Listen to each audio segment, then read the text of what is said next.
Hello and welcome back to my channel. तो जैसा कि लास्ट की वीडियो के अंदर हमने देखा था कीमोथेरेपेटिक ड्रग्स जो होती हैं और उनके कुछ टाइप्स देखे थे।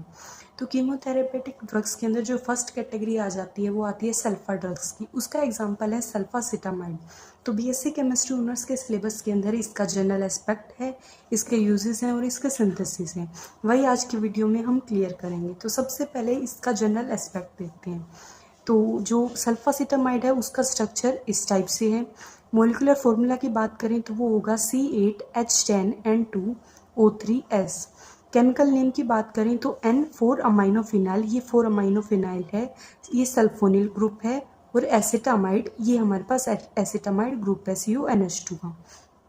इसका जो अदर नेम है वो है सल्फोनामाइड ड्रग्स। तो वही चीज़ लिखी हुई है यहाँ पे, ऑल्सो कॉल्ड है सल्फोनामाइड ड्रग्स। स्ट्रक्चर इसका सिमिलर है पापा के पैरा अमाइनो बेंजोइक एसिड के स्ट्रक्चर सिमिलर है सल्फासिटामाइड का स्ट्रक्चर।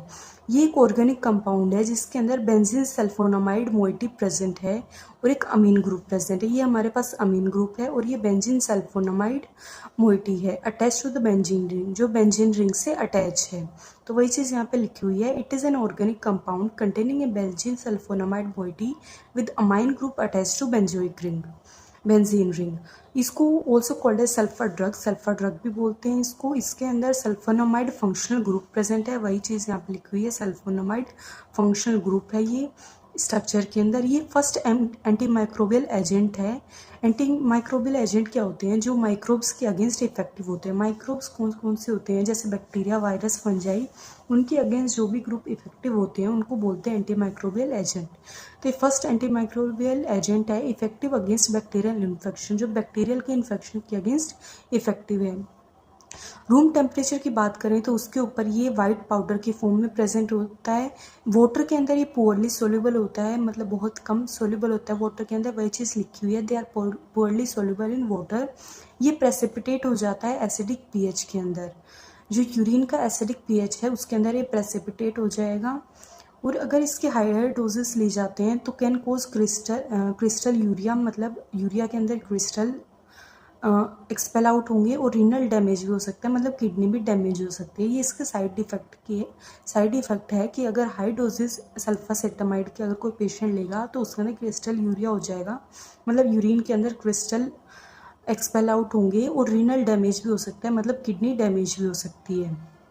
ये मैन मेड सिंथेटिक मेडिकेशन है कि सिंथेटिक मेडिसिन है ये, जिसको मैन मेड बनाया गया है और यूज़ किया जाता है इसको एंटी माइक्रोबियल एजेंट के तौर पे, कि माइक्रोब्स के अगेंस्ट इसको यूज़ किया जाता है। तो ये हो गए जनरल एस्पेक्ट सल्फासिटामाइड।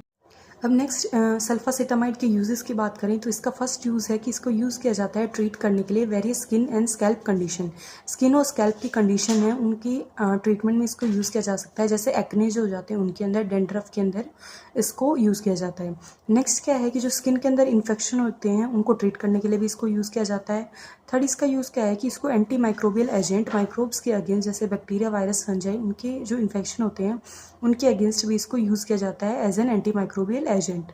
एंड लास्ट इसका एप्लीकेशन क्या है कि इसको टॉपिकल ट्रीटमेंट, मतलब टॉपिकल मतलब होता है स्किन, तो स्किन के ट्रीटमेंट में भी यूज़ किया जाता है। And as an eye drop, मतलब आई ड्रॉप में भी एज एन आई ड्रॉप भी इसको यूज़ किया जाता है। तो ये हो गए इसके यूजेस। नेक्स्ट इसके सिंथेसिस की बात करें तो सल्फासेटामाइड की सिंथेसिस कैसे होगा? जो सल्फा एनिल अमाइड है, ये सल्फा एनिल अमाइड है हमारे पास, ये एनिलीन वाला ग्रुप प्रेजेंट है और ये SO2NH2 वाला ग्रुप प्रेजेंट है। तो ये सल्फा एनिलमाइड है। इसकी जब हम रिएक्शन करवाएंगे एसिटिक एनहाइड्राइड से, ये एसिटिक एनहाइड्राइड है, जब इसके साथ इसकी रिएक्शन करवाएंगे तो सल्फासेटामाइड की फॉर्मेशन होगी। तो सिंथेसिस में क्या इन्वॉल्व होता है? एसिटाइलेशन रिएक्शन होती है।